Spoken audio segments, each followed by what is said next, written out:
Bueno, muy buenas noches. Tenemos el placer acá de estar con Vanessa Ragone y con Alejandro Arman, los artífices de este proyecto de Carmel que mató a María Marta, Vanessa Ragone, productora, y el director Alejandro. Así que bueno, les damos la bienvenida, la verdad, un gusto. ¿Cómo están ustedes? Empiezo con vos, Vanessa. ¿Cómo surgió este proyecto? La verdad que, bueno, atreverse a 18 años del crimen, podemos decir, de María Marta, volver a refrescarlo, y creo que llega en un momento más que nunca ahora de femicidio, ¿no es cierto?, que se resalta esta figura. Creo que se recontextualiza el tema del crimen, ¿no es cierto?, en una Argentina diferente, en un mundo diferente de Ola Verde, ¿no? ¿Qué tal, Javier? Buenas noches. Buenas noches. Sí, efectivamente el caso de María Marta en su momento, en el 2002, cuando sucedió, a todos nos impactó. Yo seguí el caso como creo que la gran parte de la sociedad argentina, y siempre como productora pensé que podía ser una película de ficción, ¿no? Y lo intenté, lo pensé, di muchas vueltas, pero luego me di cuenta de que indudablemente la historia tenía de por sí ya tantas vueltas y tantas situaciones que casi en la ficción parecen inverosímiles, pero que fueron reales, que el formato natural para contar esta historia era el documental, y en ese punto apareció Alejandro Hartman con un proyecto documental. Uh-huh. Nos encontramos ambos, digamos, con esta idea, él ya con una investigación hecha, con un equipo con el que venía trabajando, y decidimos llevarlo adelante porque nos quedaba claro que la historia tenía mucha fuerza para ser contada desde el lugar de lo documental. Buenísimo. Te damos también ahora a vos la bienvenida, Alejandro. ¿Cómo es contar? Vos has trabajado muchísimo en el campo también audiovisual, tenés mucha experiencia, al igual que Vanessa. ¿Cómo es abordar, después de tanto material que hay, tantos años que han pasado y que fue tapa de tantos diarios, ¿no es cierto? ¿Cómo fue el proceso de abordar y no caer en los estereotipos o en algo, en lo amarillismo para abordar este trabajo, Ale? Hola, ¿qué tal, Javier? Perdón. No, bueno, sí, efectivamente era uno de los desafíos. Uno de los grandes desafíos tenía que ver con cómo tratar en todo sentido, desde lo periodístico, desde lo estético también, y cómo este caso tan complejo, con tantos ribetes, con tanto River Boca, así, con tanto enfrentamiento, con tanta noticia y tanto amarillismo alrededor, y tantos años después. Entonces, bueno, todo eso lo pensamos muchísimo, y un poco lo que a mí me pareció era, por un lado, que había que principalmente invitar a los partícipes a hablar, que de alguna manera quienes habían hablado básicamente había sido la prensa, sí, y que el lugar en general que se le había dado a los participantes era un poco el del grito. Se los había invitado a gritar históricamente, porque también estaban totalmente metidos en el caso, en el juicio, en las diligencias judiciales, y entonces que lo que había que hacer tantos años después era invitarlos a hablar. Había que darles la palabra, invitarlos a hablar y a reflexionar un poco sobre lo que había pasado. Nos parecía que el tiempo también era una ayuda para encontrar ese sosiego, un poco de paz alrededor del caso, y poder generar alguna clase de relato más interesante y más reflexivo. Entonces, eso por un lado fue muy importante. Y respecto a la cuestión estética, que no era menor, también había algo donde esto había sido tratado por la televisión del principio de los años 2000, de una manera justamente muy amarillista, por los programas de la tarde, y que lo que teníamos que hacer también era intentar reflexionar sobre eso, sobre cómo los medios tratan estos casos, sobre por qué estos casos están en agenda, sobre cómo funcionan, y también alejarnos un poco estéticamente, jugar quizás a otra cosa, ¿no? Salirnos del amarillismo en todo sentido. Entonces ese fue un poco parte del desafío, y bueno, espero que lo hayamos logrado. Y por sobre todas las cosas, por último, teníamos que tratar de rescatar a María Marta, tratar de descubrir quién fue esta mujer. La sensación permanente cuando uno mira el material de archivo de cómo se trató el caso es que María Marta fue inmediatamente olvidada, convertida en una foto, en un objeto, y que lo que teníamos que hacer era ir a descubrir a María Marta. Y creo que esas tres cosas fueron como fundamentales para encarar este proyecto. Buenísimo. Sí, Vanessa, te escuchamos. No, quiero retomar porque vos mencionabas el tema del femicidio y cómo esto repercute en el hoy. Evidentemente el caso no fue caratulado como femicidio porque no se pudo comprobar. Primero, no se sabe quién la mató, y en segunda instancia, en los distintos momentos en que hubo acusados, no se pudo comprobar una razón de género en el asesinato de María Marta. No está nada claro. Pero sí, indudablemente, la repercusión, la escucha, debe decir, muchas personas nos dicen femicidio, y muchas veces tenemos que decir, no fue esto. Pero sí hay una repercusión fuerte en el hoy alrededor del asesinato en relación a las mujeres, ¿no? Es una particularidad y nos queda sin saber, y la pregunta está abierta en el documental, ¿no? Y queda para seguir reflexionando y para que la justicia siga trabajando, porque no pudo determinar lo que sucedió. Entonces no quería dejar pasar que el tema está y está tocado, porque lo tenemos mucho más internalizado en este momento de nuestras vidas. Felizmente está internalizado, y nos parece importante abordarlo. Y y agrego una cosa más de esto, parte del tratamiento periodístico que tuvo el caso en el momento, tuvo mucho que ver con el tratamiento de los crímenes hacia las mujeres habitual por parte de la prensa y de la sociedad, que es revictimizar a la víctima, indagar en las conductas personales de la víctima, echarle la culpa a la víctima. Todo esto lo tuvo el caso María Marta, independientemente de quién haya sido el asesino. Entonces está bueno, justamente, digo, toda esta mirada respecto al femicidio y las cuestiones de género que hay hoy, tienen que ver no solamente con, digamos, obviamente tienen principalmente que ver con la cuestión de los crímenes hacia las mujeres, pero en general con los crímenes en general, digamos, con el tratamiento de los crímenes y el tratamiento que se le da a las víctimas, que no es algo menor. La verdad que sí. Con respecto al tema de los 4 capítulos, va a haber segunda temporada, eso nos estaban diciendo, hay posibilidades. ¿Cómo lo ven, Vanessa, Alejandro? No, a ver, si bien la historia termina abierta porque el caso María Marta está abierto todavía, en principio no están nuestros planes. Yo soy muy en general pero bueno, nunca digamos que no, pero yo en general soy de terminar una historia y ir a buscar otra. Suelo tomármelo de esa manera. Pero bueno, veremos cómo sigue el caso, porque obviamente el caso nos sigue apasionando y nos interesa mucho. Solo, acotar que el tiempo también nos dio la posibilidad de un abordaje más en profundidad, que si tuviéramos que salir ahora a seguir el caso como tal, quizás caeríamos en una especie de línea de la crónica periodística, que justamente es lo contrario a lo que puede hacer un documental con los mismos materiales, ¿no? Un documental puede ir en profundidad porque tiene tiempo, tiene desarrollo, tiene tiempos de conceptualización. Entonces, no lo sé, tampoco creo que podamos decir que está todo cerrado, pero evidentemente el abordaje que hicimos de un suceso que pasó hace 18 años es muy distinto al que podríamos hacer si nos pusiéramos a seguir el minuto a minuto de lo que fuera a pasar de aquí en adelante.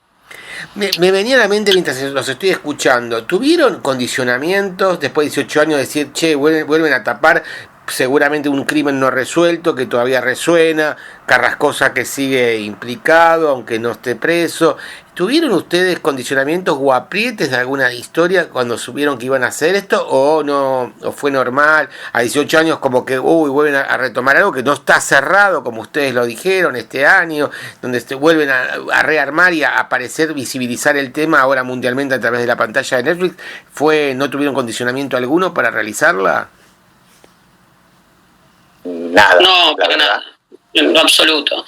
El planteo de hablar con todas las partes involucradas, que fue el planteo 1 del proyecto, digamos, el eje de trabajo, hizo que a todos le pudiéramos decir que quiere participar y también va a participar esta persona y la otra persona, y digo, en ningún caso nadie, quien no quiso participar no participó, digamos, eso fue todo, pero en lo absoluto nadie nos condicionó para nada, ni nadie nos dijo no pongan algo que dije, creo que ni en una entrevista sucedió algo así, ¿no? No, y de hecho,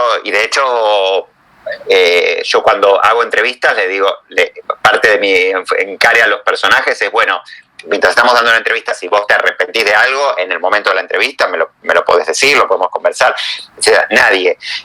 Por supuesto que cuando empezamos teníamos miedo, porque se decían muchas cosas respecto a este caso, pero realmente nada, te diría menos que en otros documentales de temas menos conocidos o trascendentes.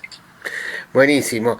Con respecto a la gente, ¿qué le querrían decir que van a poder encontrar distinto que no se vio en estos 18 años en este trabajo de ustedes? Bueno, por sobre todas las cosas van a encontrar las diferentes voces. En general, en la mayoría de las cosas que han visto en la tele, algunos otros documentales que ha habido a lo largo de la historia de este caso, en general siempre tienen una mirada más hacia un lado o hacia otro. Este es un caso muy River Boca, con por lo menos un par de miradas opuestas. En este caso se van a encontrar con las diferentes voces, eso me parece que es como muy novedoso. Y por sobre todas las cosas con un montón de material inédito, personajes que nunca hablaron o que hace muchísimo que solamente hablaron en los inicios y después no hablaron nunca más. Los van a ver hoy, van a ver los lugares reales y eso, hay mucho material inédito y especialmente una historia que es apasionante y con muchas preguntas y que habla mucho del país, mucho de la Argentina, porque también es parte del enfoque que nosotros le dimos. Sí, están todos, como decías vos, está el 2001, los marcos históricos, está muy bien resignificado cada momento y contextualizado. ¿Cómo hiciste para dividirlos? ¿Cómo hicieron la dupla que quiera, si querés comentar vos, Vanessa? ¿Cómo hicieron para dividir todo el material en 4 capítulos de esta miniserie? ¿Cómo lo abordaron y cómo decidieron el corte en cada uno?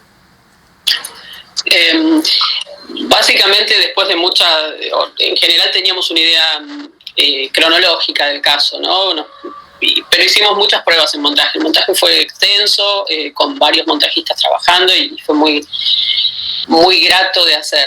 Y cuando intentamos hacer algunos montajes más complejos, como saltando los tiempos, yendo y viniendo, nos dimos cuenta que la cronología del caso ya era lo suficientemente intensa y compleja como para no seguirla. Es decir, conseguir la cronología de Inés Alejandro fue muy claro siempre. Digo, cada vez que hacíamos como pruebas de cosas raras, decían, volvamos a la historia, porque el tiempo de la historia y lo que sucede en el tiempo, digo, tenemos un día, después ese día son meses y después son años, ¿no? Es decir, está el día de la muerte de María Marta, que en sí mismo es toda una cronología, después están los años del juicio, después hay unos tiempos muy específicos. Entonces fue muy interesante seguir la cronología y encontrar en cada final de capítulo como un momento de punto de giro o de mayor intensidad para pasar al siguiente. Pero el concepto que funcionó fue la cronología de un caso que de por sí es extremadamente complejo y rico, digamos, a nivel narrativo.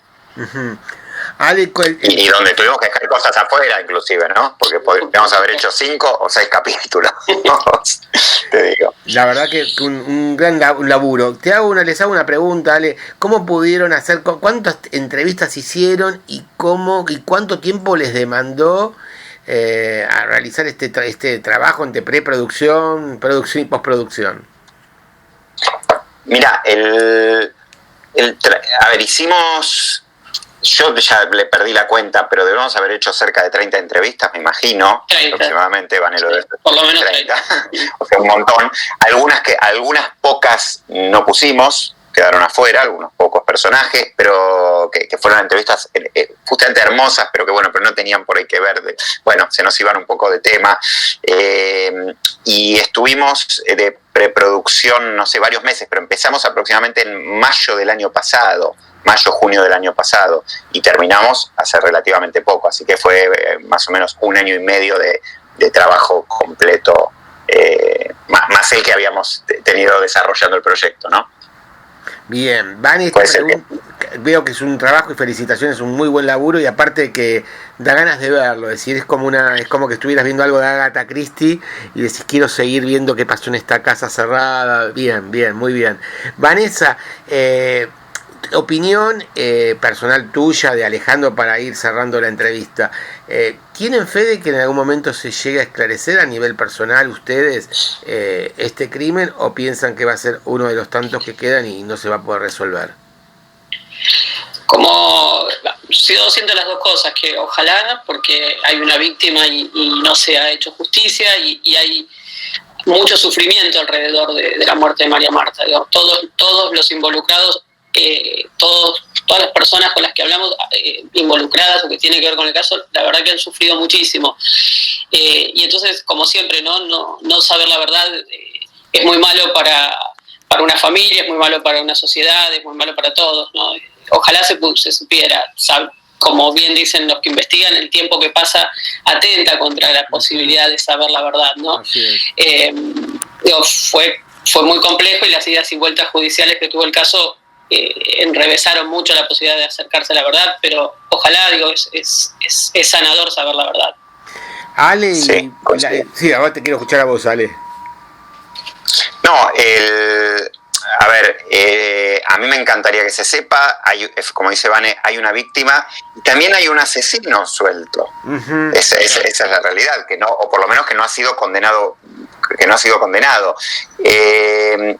Pero efectivamente, como dice Vane, esto provocó un sufrimiento enorme a todo el mundo, todos los que estuvieron implicados de una manera o de otra, la gente de la justicia inclusive. Nadie la ha pasado bien con este caso, nadie la ha pasado bien, y probablemente el propio asesino o asesina tampoco la ha pasado bien. Es un sufrimiento enorme. La realidad es que 18 años después es muy difícil. La justicia, con estas idas y vueltas tan rotundas, nos ha alejado mucho de la verdad. Y hay una imagen que captó la prensa en su momento cuando Carrascosa entró al juicio. El primer día que Carrascosa entraba al juicio, entre la gente, alguien le acercó un cartel que decía "Nadie fue". Y lamentablemente fue profético. Parecería ser como la mirada que terminó construyendo la justicia, como que nadie fue, y la realidad es que no es que nadie fue, alguien fue. Bien, muy completo. Les hago una pregunta, ¿siempre pensaron ustedes estrenarlo en Netflix en el momento que empezaban a encarar el trabajo, o en estos tiempos de pandemia decidieron, bueno, vamos que aterrice en la plataforma de Netflix y para tener una mayor llegada? No, fue un proyecto que pensamos para Netflix y se los propusimos, y la plataforma se interesó de entrada. Sí, han sido compañeros de todo este camino. Buenísimo, muchísimas, te conocemos de otras entrevistas también, a Vane, a Ale, así que bueno, les agradecemos infinitamente. Vamos a poder encontrar esta entrevista en La Naranja Crítica, en Cítrica Radio, y también en Cine Argentino Hoy en forma digital, y el audio también. Les agradecemos infinitamente, y bueno, y que el público nos acompañe. Nosotros la acompañamos fervorosamente porque es un muy buen trabajo y de mucha calidad, y está hecho también con una investigación periodística y muy bien trabajo, y muy jugosa para verla, y no les va a aburrir. Muchísimas gracias, gente. Chao, Javier, gracias. No, gracias a vos. Chao.